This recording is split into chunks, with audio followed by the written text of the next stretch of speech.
सभी को जय सिया राम। रामचरितमानस सुंदरकांड दोहा संख्या 35। बड़ा सुंदर छंद उसके पहले हम लोगों ने पढ़ा। उसके बाद का दोहा है कि एहि विधि जाई कृपा निधि उतरे सागर तीर, जहाँ तहाँ लागे खान फल भालु विपुल कपि बीर। इसके आगे की चौपाई है, ऊहा निशाचर रहि सशंका। जो कहते हैं ना, सीन चेंज होता है। उहा निशाचर कहाँ, जहां से हनुमान जी लौट के गए हैं। उहा निशाचर रहि सशंका, जब ते जाहि गयो कपि लंका। वहां लंका में जब से हनुमान जी लंका को जला करके गए हैं, तब से सभी निशाचर सशंकित रहते हैं, शंका में घिरे रहते हैं। निज निज गृह सब करहि विचारा, नहीं निशिचर कुल केर उबारा। अपने अपने घर में सब बैठ के विचार कर रहे हैं कि अब निशाचरों के कुल का कोई भी रक्षा का उपाय नहीं है, ये उबर नहीं पाएंगे। यहाँ पर जो चौपाई हम पढ़ते हैं, निज निज गृह सब करहि विचारा। जब हनुमान जी आए थे तो ये सारे घर मंदिर थे, और जब हनुमान जी जला के चले गए तो ये मंदिर से गृह हो गए। ऐसा क्या हो गया कि पहले ये मंदिर थे और अब ये गृह हो गए हैं। तो देखिए, तो यहाँ पर एक बहुत छोटी सी बात है जो इस भाव को समझने में मदद करती है कि अयोध्या राम की नगरी है और लंका काम की नगरी है। जहां जो काम की नगरी है, तो वहां पर किसके मंदिर बनेंगे? काम, लोभ, मद, मोह, यानी काम के मंदिर। अगर हम मुख्य रूप से देखें तो लंका के लिए, जहां आपकी कामनाएं, काम वासनाएं पूरी हो रही, आप ऐसे ही तो स्थान सारे बनाएंगे काम की नगरी में। लेकिन हनुमान जी ने आकर के किसको जलाया? अगर वो शंकर के अवतार हैं, अंश हैं, तो शंकर भगवान ने किसको भस्म किया था? काम को। तो जब शंकर भगवान ने काम को भस्म कर दिया, तो अनंग होकर के भी वो कहां कहां जाके अपना वास कर लेते हैं। तो काम को तो शंकर भगवान भस्म कर सकते हैं, करते हैं, लेकिन जब काम अनंग रूप में घर घर में जाके अपना मंदिर बना लेता है और उसमें निवास करने वाले लोगों को अपना दास बना लेता है, तो उस काम को हनुमान जी भस्म करते हैं। ये सब जानते हैं, जो बाल ब्रह्मचारी हनुमान जी को कहते हैं। तो ब्रह्मचर्य का अर्थ होता है ब्रह्म के लिए आचरण करना, यानी काम वासनाओं से दूर रहना। उसमें विद्या, विनय, बुद्धि, बल, विनम्रता, आज्ञा पालन, कर्तव्य पालन, बहुत सारी चीजें शामिल होती हैं। पर यह सिनेमा का प्रभाव है कि हमने ब्रह्मचर्य को खाली काम वासना से जोड़ के समझना शुरू कर दिया है।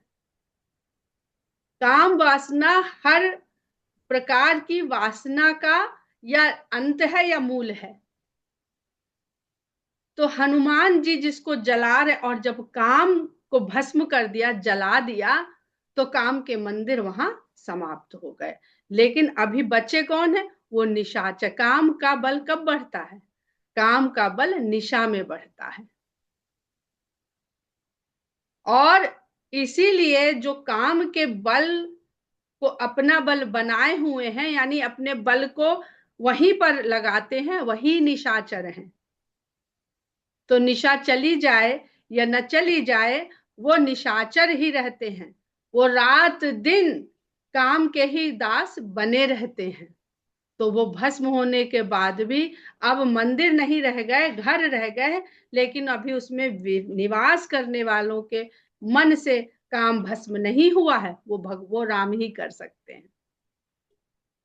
तो इसलिए मंदिर से ग्रह पर तो आ गई है स्थिति, लेकिन निशाचर अभी जस के तस है, क्योंकि उनको पोषित करने वाला उनका राजा, अहंकार के रूप में रावण, अभी उस लंका, उस काम की नगरी के सिंहासन पर विराजमान है।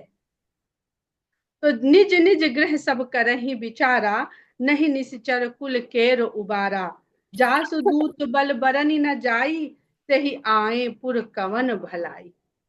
जिसके दूत के बल का वर्णन नहीं किया जा सकता है, जब वो स्वयं यहाँ आ जाएगा तो हमारा भला कौन करने वाला होगा, हमारा कल्याण करने वाला कौन होगा। ये दोष हैं, विकार हैं, अवगुण हैं, जो डर रहे हैं कि जब राम यहाँ आ जाएंगे तो हमारी कोई यहाँ पर भी दोषों का कोई अस्तित्व रह नहीं जाएगा। अब इस चौपाई को पढ़ते हुए आप पीछे पलट लीजिए और दोहा संख्या 24 के बाद की चौपाई पढ़ लीजिए, जहां रावण वो कहता है ना, विभीषण तक ने कह दिया कि तामस देह है तो हम भगवान का पूजन भजन नहीं कर सकते हैं। रावण भी कहता है, समझता है कि हम शाप के कारण हमको ये तन मिल गया है, तो जैसा तन मिल गया है और शाप से विमोचन के लिए उसने वैर भाव ही मांग लिया था, तो इसलिए वो भगवान को बुलाना भी चाहता है लेकिन विनय नहीं कर पाता है। तो विनय नहीं कर पाता है तो क्या कहता है, जिनकै कीन्ही से बहुत बढ़ाई, देखऊं मैं तिनकै प्रभुताई। पूछहीन बानर तह जाहि, तब सठ निज नाथ ही लई आए। तो उद्देश्य तो उसका वही है कि ये जाए और अपने स्वामी को ले करके आए। मैं तो बुला नहीं पाऊंगा विनय करके, तो इस दूत को ही कुछ ऐसा, इसके द्वारा ही ऐसा संदेश दिया जाए कि ये अपने स्वामी को लेके यहाँ तक आ जाए। रावण ये सारा प्रयोजन इसी के लिए कर रहा है। और यहाँ पर निज निज गृह सब करहि विचारा, नहीं निश्चर कुल केर उबारा। यानी जो रावण ने सभा में जो किया है, ऐलान किया है अपने सब दरबारियों के सामने, वो अब सबके मन में भी है कि उसने तो आवाहन कर ही दिया है, तुलसी मेरे राम को रीझ भजो या खीज।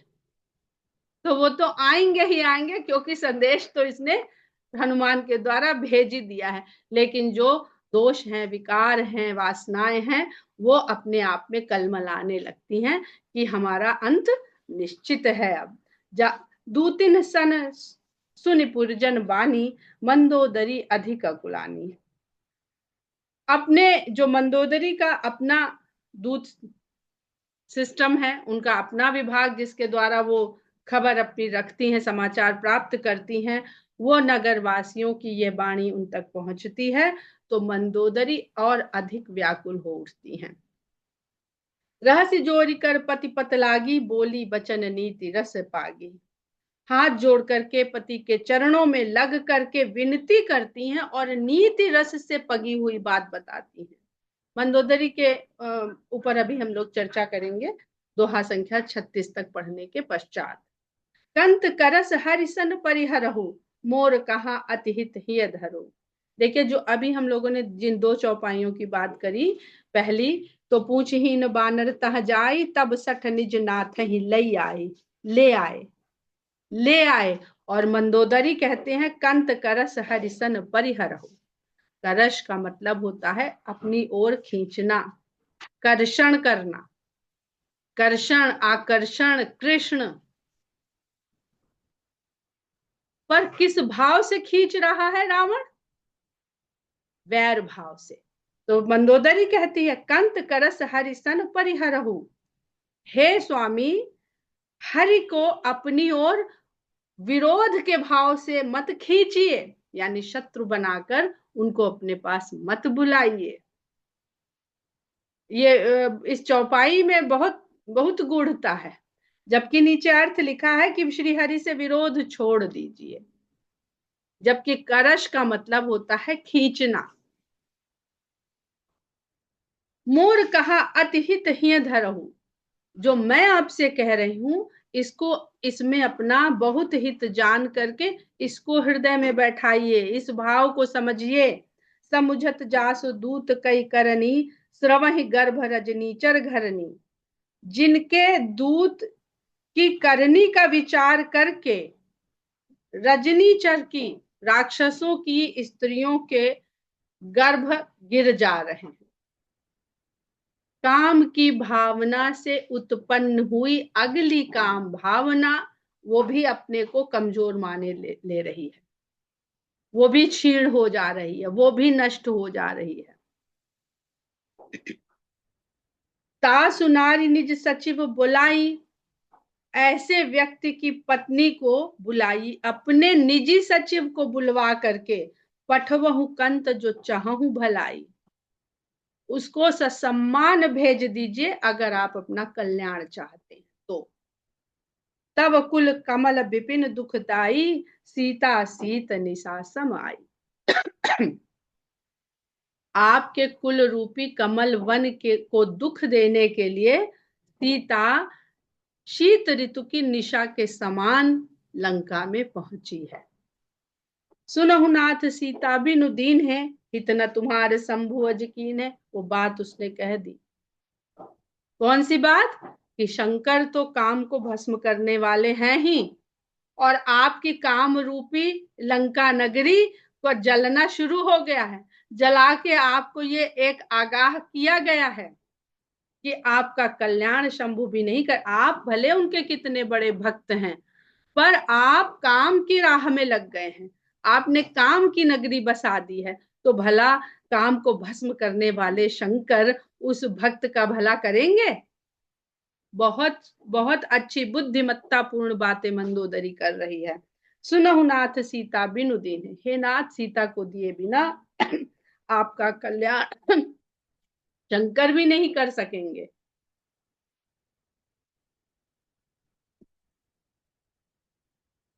जिन शंकर जी ने सीता का एकमात्र रूप धर लेने से सती को त्याग दिया था, आप उस सीता को उठा लाए हैं, कष्ट दे रहे हैं। सती से ज्यादा तो प्रिय आप नहीं है ना उनको। जब वो उसको उनको त्याग सकते हैं तो आपको, आपका साथ देंगे, वो आपको बचाने में आपकी मदद करेंगे। आप अपने भगवान को नहीं समझ रहे हैं जिनके आप भक्त हैं।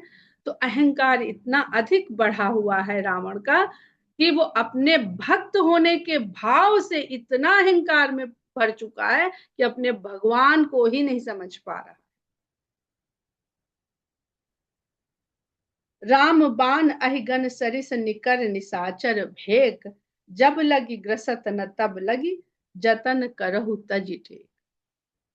राम के बाण सर्पों के समूह के समान है, अहिगन। और ये जो आपके राक्षसों की फौज है, झुंड है, ये मेढक के समान है। वो बाण सर्प की भांति आएंगे और गपागप इन मेढकों का भक्षण बहुत सरलता से कर लेंगे।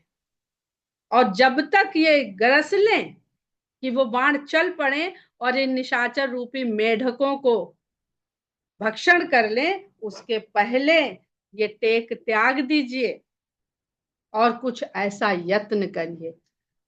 अब यहाँ पर आप देखिए कि मंदोदरी बात कर रही है निशाचरों को मेढक के समान बता रही, और मंदोदरी का जो अपना जन्म है वो बहुत सारी पौराणिक कथाओं में मेढक से जुड़ा हुआ है। बहुत सारी, ये पुस्तक है पंचकन्या, इसमें आदरणीय मधु चतुर्वेदी जी ने मंदोदरी के जन्म की बहुत सारी कथाएं लिखी हैं, जिसमें कहीं ना कहीं से घूम फिर करके मेंढक का वहां पर वर्णन अवश्य मिलता है। 3, 4, 5, यदि वो मेढक के द्वारा मेढक बना दी गई, बहुत सारी कथाएं हैं। आप लोग कहेंगे तो कल मंगल है, हम इस पर चर्चा कर लेंगे हम लोग इसको, तो आपको समझ में आ जाएगा कि मंदोदरी की उत्पत्ति, मंदोदरी का जन्म या मंदोदरी का निर्माण कैसे हुआ है। वो मंदोदरी जो स्वयं मेंढक से उत्पन्न शरीर को की हुई बताई गई है, अयोनिजा है मंदोदरी भी, वो किस प्रकार रावण के राक्षसों को मेढक के समान बता करके राम के बाणों को अहिगन सरिस बता करके ये बता रही है कि उनके लिए इनको सबको समाप्त कर देना बहुत ही सरल रहेगा। श्रवण सुनी सठता करी बानी, बिहसा जगत विदित अभिमानी। कानों से मंदोदरी की इस बात को तो रावण ने सुना और सुन करके बड़ी जोर से हंसा। जगत विदित अभिमानी, सारा संसार जिसे उसके अभिमान के लिए जानता है। ठीक है, रावण बहुत बड़ा विद्वान था, ज्ञानी था, बलशाली था, लेकिन वो विख्यात किस चीज के लिए था? अभिमान के लिए। क्योंकि उसके अंदर विनय नहीं था, उसके अंदर विनम्रता नहीं थी, उसके अंदर करुणा नहीं थी। तो अगर ये भाव नहीं है तो सारे के सारे पाई रही जाई बिनु पाई। अभी गोस्वामी जी ने लिखा ना, सभे सुभाव नारी कर, और सठ कहते हैं, श्रवण सुनी सठता करिबानी। तो मूर्ख कह रहे हैं गोस्वामी जी रावण को। जो लोग कहते हैं कि गोस्वामी जी ने ब्राह्मणों को बहुत ज्यादा आगे बढ़ा दिया है और शूद्रों का अपमान कर दिया है, तो ब्राह्मण से बड़ा, रावण से बड़ा तो कोई ज्ञानी नहीं है। और रावण ब्राह्मण है, पुलत्स्य ऋषि का पोता है, विश्रवा का पुत्र है, परंतु एक विनय न होने के कारण गोस्वामी जी उसे ज्ञानी नहीं मानते हैं, मूर्ख कहते हैं। सभय सुभाव नारी कर साचा, मंगल मोह भय मन अति काचा। रावण कहता है कि सच ही कहा गया है कि नारी स्वभाव से डरपोक होती है। यहाँ पर मंदोदरी को याद रखिएगा, मंदोदरी इस लंका में बुद्धि का प्रतीक है। रावण इस काम की नगरी में, म्यूट रखिए प्लीज, इस काम की नगरी लंका में रावण अहंकार का प्रतीक है। अहंकार ही काम की नगरी लंका को बनाती है। वहां पर मंदोदरी बुद्धि के प्रतीक के रूप में है और विभीषण विवेक के रूप में। बहुत बार एक प्रसंग था जहां पर ये व्याख्यान हुआ था दूरदर्शन में, कि अगर सीता जैसी स्थिति में स्त्री अपने को डाल ही ले, आधुनिक आज के संदर्भ में इस बात को रखा गया था, तो उसकी रक्षा कैसे हो? वो अपनी इच्छाओं के कारण ही, अपने प्रलोभन के कारण ही उसने अपने आप को विपत्ति में फंसाया है। तो प्रलोभन सदा विपत्ति का कारण बनेगा। तो ऐसी जगह में अगर वहां पर रावण के साथ साथ एक मंदोदरी और एक विभीषण और एक त्रिजटा है, तो भी सीता की रक्षा ऐसे अनिष्टकारी वातावरण में भी की जा सकती है। हर परिवार में एक मंदोदरी होनी चाहिए, एक विभीषण होने चाहिए, एक त्रिजटा होनी चाहिए। हर काम की नगरी में, हर व्यक्ति के बुद्धि में अहंकार के साथ साथ अगर ये तीनों भी थोड़ी थोड़ी शक्ति के साथ भी विद्यमान हैं, तो उस व्यक्ति का कल्याण हो बने रह सकता है। पर करता क्या है? अहंकार विभीषण को लात मार के बाहर फेंक देता है। विवेक को कभी लात नहीं मारनी चाहिए। विवेक जब भी सर उठाए तो उसको सुन लेना चाहिए। न बुद्धि है, बुद्धि की तो सुन रहा है, बुद्धि को नहीं लात मार रहा है। बुद्धि को लात मार देगा तो फिर सब ज्ञान और सब चला जाएगा, कुछ रह ही नहीं जाएगा। और कहता है, मंदोदरी के लिए कहता है, हम अपने ही तर्कों कुतर्कों से अपने को जस्टिफाइड करते हैं। जब कोई कार्य करने के लिए हमारे मन में गलत कार्य के लिए फैसला लेने का आता है, तो और अगर हम उस गलत कार्य को करने को प्रेरित हैं, हमें वहां कुछ अपना फायदा दिख रहा है, तो हम अपने आप को जस्टिफाइड कर लेते हैं। बहुत सारे श्लोक, बहुत सारे मंत्र, बहुत सारी नीतियां याद कर लेते हैं और शठे शाठ्यम समाचरित, या जैसे को तैसा, भाई गलत के साथ गलत। हम इस तरह से अपने गलत कार्य को भी सही सिद्ध करते हैं और अपनी बुद्धि को बताते हैं कि तुम यूं ही घबरा रही हो, हम तो सब कर लेंगे। तो कहता है मंगल मोह भय मनत, इतने मंगल में होते हुए भी उसका मन इतना कच्चा है कि मंगल में भी वो भयभीत हो जाता है। रानी बनी बैठी है, पटरानी बनी। अरे कहाँ मंगल, तुमने तो अभी अभी उसको कह दिया है कि मंदोदरी आदि सब रानी, सीता से कहा है ना कि सबको तुम्हारी दासी बना दूंगा। तो ये तो मंदोदरी समझ रही है ना कि ये मंगल जो इन्होंने कहा है, जिस जिस दिशा में जा रहे हैं वहां ये राजा ही नहीं रह जाएंगे, तो हम कहाँ से पटरानी बने रह जाएंगे, और ये राजा रहे भी तो हमें तो दासी बनवा ही रहे हैं।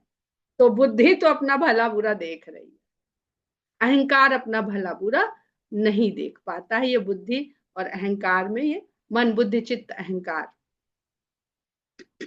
सबसे बड़ा दोषी अहंकार है। जो आवई मरकट कटकाई, जिये ही बिचारे निशिचर खाई। अरे चलो ठीक है, मान लिया कि वो एक वानर गया है, वो अपने स्वामी को लेकर के, तो उनकी सेना में रहेगा कौन? उसी के जैसे वानर तो रहेंगे। तो वो अगर यहाँ आ भी जाएंगे तो हमारे राक्षस उनको खा के थोड़े दिन और जीवन पाएंगे। ऐसे उनको ढूंढने जाना पड़ता है, शिकार करने जाना पड़ता है, बाहर निकलना पड़ता है। यहाँ घर बैठे भोजन लेके आ रहा है वो तो जी ही बेचारे जो बेचारे हो गए हैं, जो अब योद्धा नहीं रह गए हैं, बुढ़ा गए हैं, क्षीण हो गए हैं, नहीं क्या वो हो रहा था ना, हनुमान जी ने जगह जगह देखा था कि कुश्ती लड़ रहे हैं, अपने अपने शरीर को बलिष्ठ बना रहे हैं। तो जो जो बेचारे ऐसा नहीं कर पा रहे, उनको घर बैठे भोजन मिलने आ रहा है। इसमें डर की कौन सी बात है? कम पही लोकप जाकी त्रासा, ता सुनारी सभी तो बड़े हासा। जिसके त्रास देने से लोकपति कांपते हैं, यानी मेरे रावण अपने लिए कह रहा है, तास उसकी पत्नी भयभीत हो रही है। ये तो मुझे बहुत हंसी की हास्यास्पद बात लग रही है, मजाक लग रहा है, चुटकुला लग रहा है मुझे, हास्यास्पद बात है ये। अस कही भी हसी ताही उर लाई, चले उस सभा ममता अधिकाई। ऐसा कह के उसने हंस करके मंदोदरी को अपने हृदय से लगाया और बहुत प्रेम स्नेह ममत्व तो दिखाया उसे, अधिक से अधिक प्रेम दिखाया। अब देखिए कितना विरोधाभास है रावण के अंदर। अभी जिसको दासी बना रहा था, अब उस पर इतनी ममता दिखा रहा है। मंदोदरी हृदय कर चिंता, मंदोदरी समझ रही है व्यवहार कुछ अजीब है। अभी तो वहां अशोक वाटिका में ऐसे बोल रहे थे, और अब ऐसे दिखा रहे हैं कि हमसे अधिक प्रिय कोई है ही नहीं, तो इनको प्रिय है कौन? सीता प्रिय है कि हम प्रिय है? तो चिंता हो गई। मंदोदरी हृदय कर चिंता, भयं कंत पर विधि विपरीता। लगता है मेरे प्रिय स्वामी पर विधाता अब प्रतिकूल हो गया है। इनको सामने की ना इनको सामने की वस्तु स्पष्ट दिख रही है, और ना सामने वाले को इनका व्यवहार स्पष्ट दिख रहा है। जो व्यक्ति कंफ्यूज्ड होगा वो सामने वाले को जब भी व्यवहार करेगा तो सामने वाले को कंफ्यूज कर देगा। बैठे हूं सभा खबर ये सिपाही, सिंधु पार सेना अब। सभा में जाकर के पहुंचा, बैठा, तो वहां पर उसको अपनी सभा सदों के द्वारा यह सूचना मिली कि सिंधु पार, सागर के पार सारी सेना आ चुकी है। बूझे से सचिव उचित मत कहू, ते सब हंसे मस्त करी रहू। तब उसने देखिए रावण ठीक काम कर रहा है, रावण गलत काम नहीं कर रहा है। वो अपने सचिवों से पूछ रहा है, भाई उनको बताया गया कि सेना आ गई, तो उसने अपने सचिवों से, मंत्रियों से, सलाहकारों से कहा कि उचित मत दीजिए, अपनी सलाह दीजिए।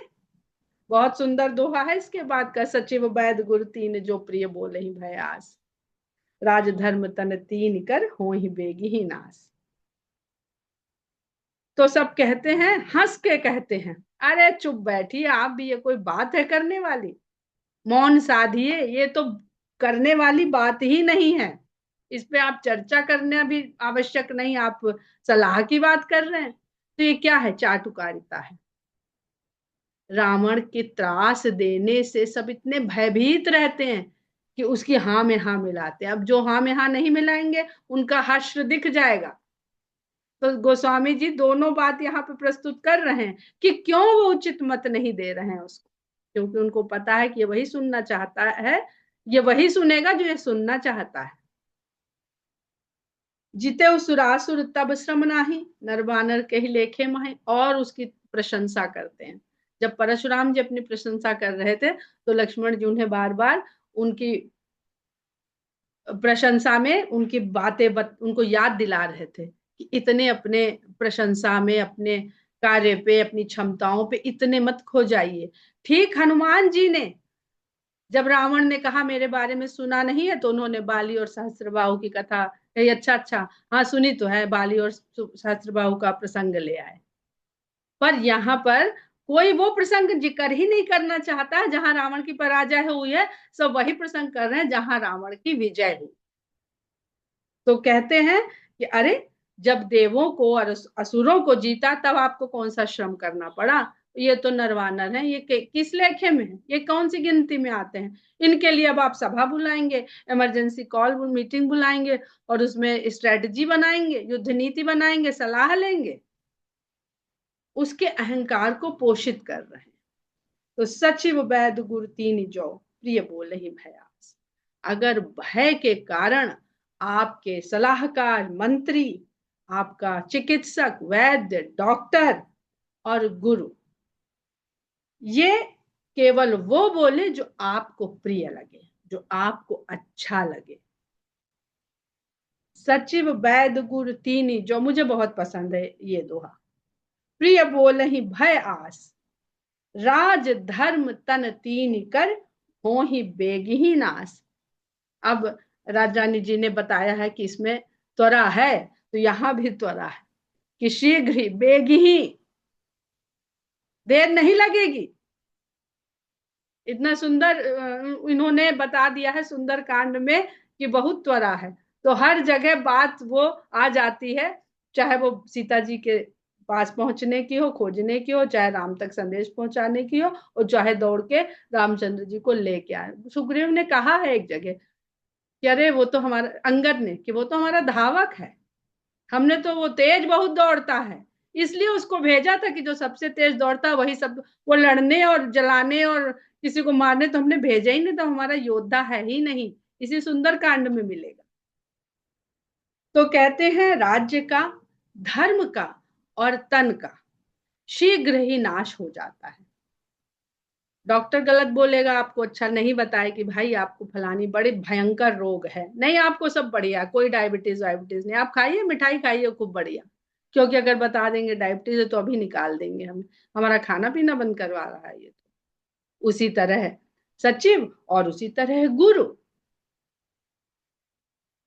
तो गुरु अगर आपके डर से प्रिय बोले तो धर्म का नाश हो जाता है। सोई रामन कहूं बनी सहाय, स्तुति करही सुनाई सुनाई। यही नीति, यही सिद्धांत रावण के लिए सहायक हो गया, और सब उसको सुना सुना के, बता बता के उसकी स्तुतियां बताने लगे। अवसर जाने विभीषण हो, अब विभीषण भाई है, विवेक है, वो देख रहा है ये बहुत झूठे चने के झाड़ पे इसको चढ़ा रहे हैं, इसको तो कोई बता ही नहीं रहा है, जरा सा भी इसको हिंट भी नहीं दे रहे हैं कि दूसरी तरफ से भी विचार कर लो।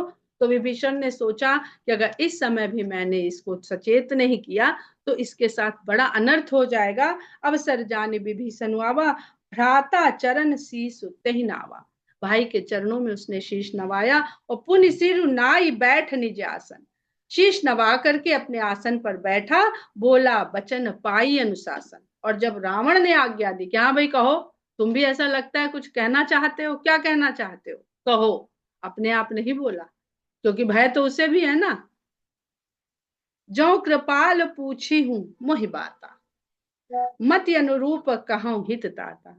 हे कृपालु, पहले ही उसको ऐसे संबोधन से कह रहा है कि इसको क्रोध ना आ जाए, कृपा थोड़ी बनी रहे इसके भीतर, है तो नहीं पर बनी रहे। भयभीत है, पहले ही गोस्वामी जी ने कह दिया, सारी सभा भयभीत है उससे। तो कहते हैं विभीषण जी, जो कृपाल पूछी हूं मोहि बाता। हे कृपाल, अगर आप मुझसे जो बात मेरे मन में है पूछना ही चाह रहे हैं, तो हे तात, मैं अपनी बुद्धि के अनुरूप मैं भी आपको वो बात कह देता हूं। जो आपन चाहे कल्याणा, सुजस सुमति शुभ गति सुख नाना। सो पर नारी लीलार गोसाई, तजौ चौथी के चंद की नाई। हम लोग यही विराम लेते हैं, समय हो गया है पूरा, हम लोग दोहा 38 तक नहीं पहुंच पाएंगे। जय सिया राम।